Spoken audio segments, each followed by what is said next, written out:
Në hidrovorin e ri të bashkisë së Durrësit, të 2 hidrovoret, edhe i riu edhe i vjetri, janë në gjendje pune, janë funksional për të bërë të gjithë situatën më të lehtë në përballimin dhe në menaxhimin e saj. Sigurisht që rreshjet e dëndura të këtyre 24 orëve të fundit kanë sjellë një situatë shqetësuese në qytetin e Durrësit. Të gjithë institucionet janë në gatishmëri të plot, duhet të kalojmë edhe 12 orët e ardhshme, të cilat gjithashtu janë kritike.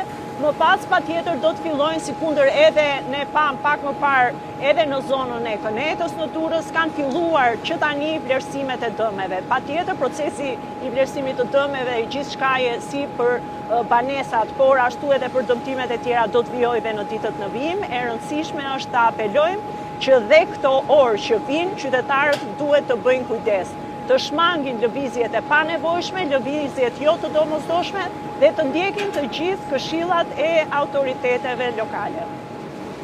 Është objekt i ri ndërtuar me fondet e qeverisë shqiptare dhe pikërisht për të ardhur në ndihmë qytetit për arsye të situata emergjente për mbytjeve. Rreshtet e shiut kësaj ere kanë qenë shumë të larta dhe sigurisht nëse ne nuk kishim mundësi të kishim punë këtë objekt, do të ishte e pamundur që të kishim bërë se sa sigurisht. Nga ana tjetër, edhe objekti i vjetër, pra hidrovori i vjetër i qytetit, i cili ndodhet në fillim të Porto Romanos, edhe ai është në punë me 6 pompa. Ne si bashki menaxhojmë këto 2 objekte, por Durrësi ka dhe një hidrovor tjetër i cili është ai i Hamallajt, që menaxhohet nga Ministria e Bujqësisë.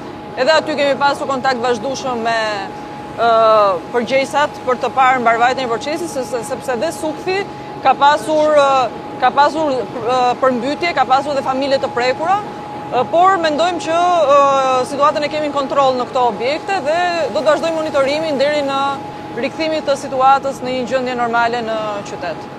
Zëri Ministre, ne këtu jemi në hidrovorin e ri, ka një kapacitet prej 9 pompash, aktualisht që flasim nxjerr 36 deri në 40 metra kubik në sekond.